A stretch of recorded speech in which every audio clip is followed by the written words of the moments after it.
Hey, what's up guys, Garden here, coming you guys with a deck profile, this time on my Dragon Empire deck for Eugene. Yeah, Eugene's got a bit of a reputation with him at the minute in the in the overdress format, but I think overall, I find Eugene just a fun deck to play. It has seen some results where it has been able to see some success, but yeah, overall, Eugene's basically based around a retire strategy and somewhat trying to accumulate some power to try pressure the opponent. But you're also going to mainly see pressure through like criticals and mainly crit triggers and things like your Tribash, for example, for critical pressure. But without further ado, let's get stuck into the deck and take a look at the ride line to begin with for Eugene. So I actually was able to get a foil version of the ride line for the deck, which is pretty cool. So we have the Bart here for the starter, nice and foil for the ride line, so that's pretty cool. But yeah, same as the other starters, of course. When you go second, when rolled upon, you draw a card, so that's pretty nice. The next card is going to be the one copy of Nigel. This one says when it's rolled upon by your Randor, which is your grade 2, you can soul charge 1. That soul charge is actually important just because it does give you that 5 soul that you need to get Eugene's Soul Blast skill off. But yeah, just playing the one copy of it in the right deck, of course, and we do have that nice foil copy, which is pretty cool. Then for the grade 2, we are going to be playing the Randor, of course. This one has the skill of when this unit is rolled upon by your Heavy Artillery Dust Storm Eugene, you can draw a card and then choose one card in your drop zone and put it into your soul. Once again, feeding that soul for Eugene's Soul Blast 5 skill, but also giving you a draw as well. So that's also pretty nice to get some sort of advantage when it comes to this deck overall. And there is the foil Randor, which is pretty cool. And then, of course, we have the main man himself, Eugene. I do like Eugene's art, I will say. He does look really cool as a Desert Gunner sort of unit. But yeah, Eugene's full skills are you can rest 2 rear guards to choose one of your opponent's rear guards and retire it. And then this unit gets 10,000 power, so he will be 23k, which is quite nice to have. And then Vanguard, once per turn, if your opponent's rear guard was retired this turn, you can Soul Blast 5 to look at the same number of cards on the top of your deck as the number of your opponent's open rear guard circles. Choose any number of unit cards from among them and then call them to the rear guard circle, and then put the rest into your soul. So yeah, the idea is that you want to fill your field up as much as possible with some decent units, and then any other units that you don't particularly want in the field, you just put back into the soul, and then hopefully try build up towards another soul blast to try to get more units onto the field. Essentially sort of building up like an army, and then sort of reusing the soul whenever you need to refill those resources for the field. But yeah, the idea of the deck, of course, is to basically retire your opponent's units so that you can trigger off Eugene's skill and sort of take control of the field the best that you can. So getting into the main deck here, outside the ride deck, we are playing, of course, the 3 additional copies of Eugene. Persona Riding is quite nice to have in the deck. It gives the Eugene that bit of a power boost that it is looking for, and also you do get that draw as well when you do get the Persona Ride off. But also outside of that, if you are kind of unfortunate to see these when you're calling from the top of your deck with Eugene's skill, it is a 13k, so you can call that to the front row and have like a 23k attack with a Persona, so that's not too shabby. But yeah, you kind of just want to try maximizing as much power outlets that you can to try and pressure the opponent, essentially. So we are playing the 3 additional copies of Eugene for the Persona. Next, we've probably got one of the haymakers of the deck that gives Eugene that little bit of firepower that it needs, which is the Tribash Dragon. So Tribash is really cool because when your opponent's Vanguard, when your Vanguard attacks, if your opponent has 2 or less rear guards, you can put this unit into your soul and then choose one of your Vanguard and it gets critical +1 until the end of the battle. So, of course, as you can imagine, if you see multiple of these, Eugene can actually have a pretty high critical number, which will basically make it so that the opponent will either have to take it to the face or like legit just hard guard it more times than often, which, let's be honest, isn't that hard to ask for since the power outlets of Eugene can be pretty wild in terms of like being quite soft in terms of numbers, but if you have the right setup, you can get pretty high numbers sometimes, and your opponent more times than often just has to take it to the face. But of course, you can expect that PG to just block these critical attacks that the Tribash will set up for you. It is nice that he goes into the soul as well, so it does give you another outlet of soul charge, which is pretty nice. But I do like maximizing on the Tribash just to give the critical pressure to the deck overall, And we do play the 10k booster in here as well, so you kind of synergize this with the 10k boost for some 23k magic columns, which is also pretty nice to have. So 4 copies of the Tribash, and then the final grade 3 of the deck is going to be the 2 copies of the Retire Order, the Sunlight Punishment. I quite like this just because it says you can play this with Counterblast 1 or more cards, so you can actually choose how many Counterblast you give. They choose your one of your opponent's rear guards for each Counterblast paid for this cost and retire it. So for every Counterblast, you get to retire one of your opponent's rears, which is actually quite nice at times because if you don't want to go full on with Eugene's resting ability to get the to get that retire, you can just go for the punishment instead, just so that you can turn on Eugene's skill to then call cards on the top of your deck. So it pretty much makes it so that you can keep the power elements of your field without having to rest anything, whilst also still being able to retire to use Eugene to get those calls from the deck, essentially. So I've been bouncing back and forth between 2 and 3 copies of this, but I feel like 2 is just a nice number to settle on, but you can play more of these if you so wish to. So 2 copies of that order. Going into the grade 2s, probably one of the better beat sticks that we have at the moment. I know that we are getting some more support for Dragon Empire as a whole, but Eugene in particular is getting some nice cards in the support sets coming up. But yeah, this is probably one of the best beat sticks that we have. I'm going to try pronounce his name.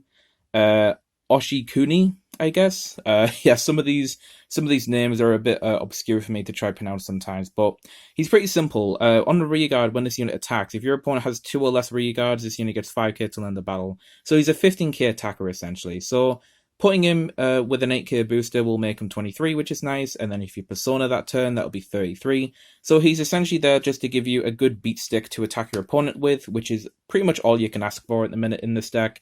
But like I said, give the deck some time and we will get some nice support cards to hopefully have a bit more pressure when it comes to our attacks.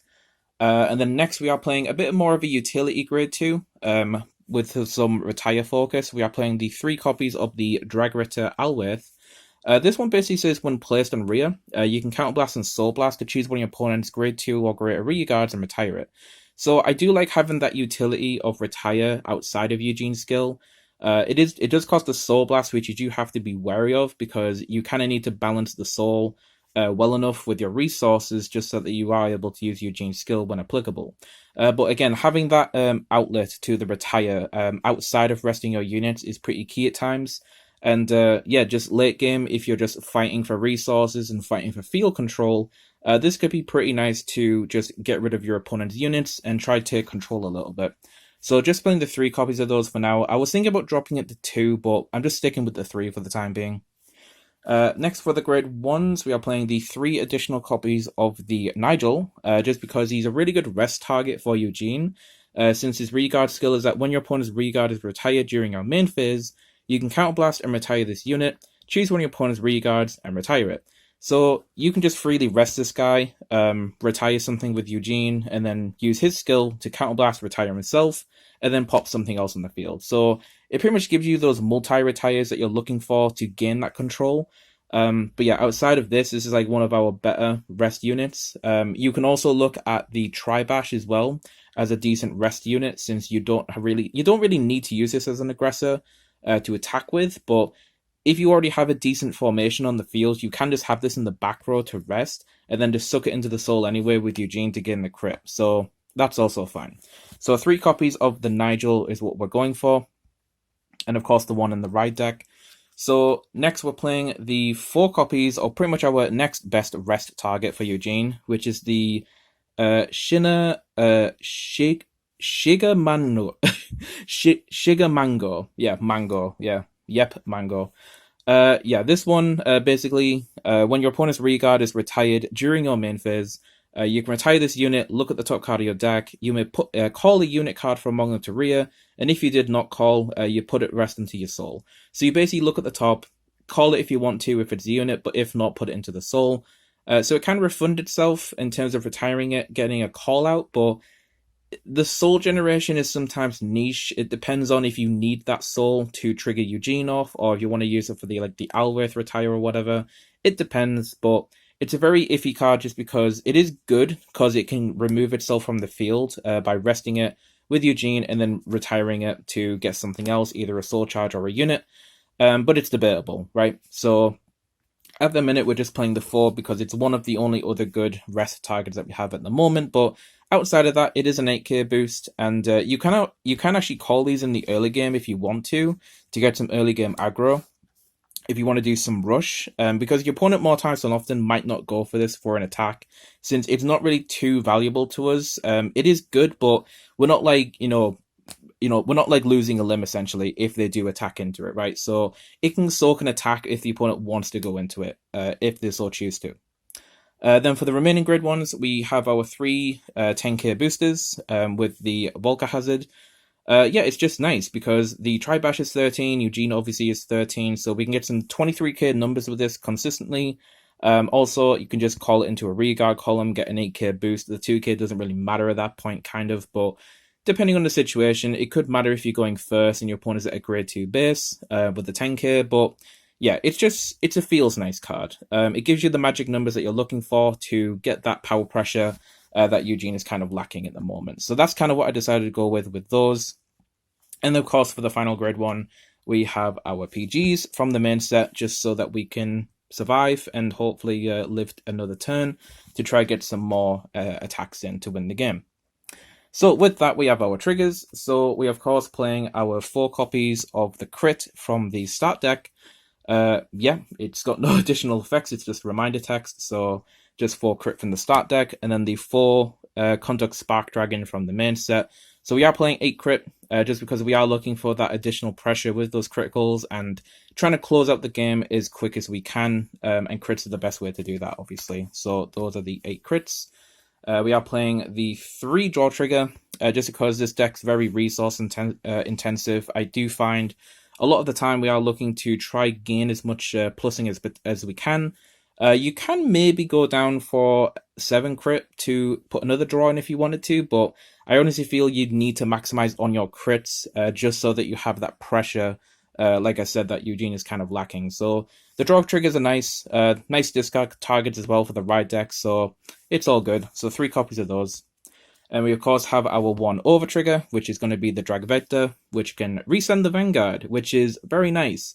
I don't think I've had a game yet where I've actually gotten this off. I've drawn it a lot of the times, but yeah, I've hardly seen this one when it comes to, like, putting it in action, essentially. But yeah, it's an over trigger. This is the Dragon Empire one, so we are going to be playing that for the Dragon Empire deck. And then last but not least, we have our 4 heal triggers with the cute baby dinosaur. Very cute art. But yeah, I decided to put all the dinosaur aesthetics in here since that's kind of what Eugene's going for at the minute. But yeah, that's kind of it. But yeah, this is the Eugene deck. Like I said, it's a very fun deck. It reminds me a lot of the old Garmor Liberator from back in Break Ride era, when you have to like refill your field up for a cost. It's just that this one's a little bit more... It's got that slot machine aspect to it that kind of makes it inconsistent and unreliable in terms of like representation and win rates, but like I said, if the deck can receive some solid support, which we have seen some already with like that grade 2 like Brachiosaurus looking unit, if we can get some more cards like that, I can see this deck performing better. I don't think the deck's too expensive either, which is one of the reasons why I actually didn't mind picking up Dragon Empire initially, because Eugene was quite actually really cheap, and then naturally I just thought, well, I've already got most of the Dragon Empire cards anyway, so I thought I might as well look into the other Dragon Empire decks as well, since, yeah, we have stuff like Dragonic Overlord to look forward to as well, I guess, so that's going to be another weird aspect of the nation that I'm going to get used to, is playing all of these unorthodox units that I'm just not used to playing over my years of playing the game. But yeah, that's pretty much it for the Eugene deck. Like I said, it's fun, but it can have some hard times initially, but hopefully we get some better support for it in the future. But yeah, that's going to do it for me, guys. I hope you guys enjoyed this video. Leave your thoughts down below in the comment section, and I will come at you guys next. I'm thinking with the beatdown version of Bastion, and then we'll probably look into like Hexarob, and at some point the Varina deck, also for Dragon Empire. So yeah, we have some Keta and Dragon Empire content coming your way, so stay tuned for that. And like always, guys, this is Guardian 205, signing out.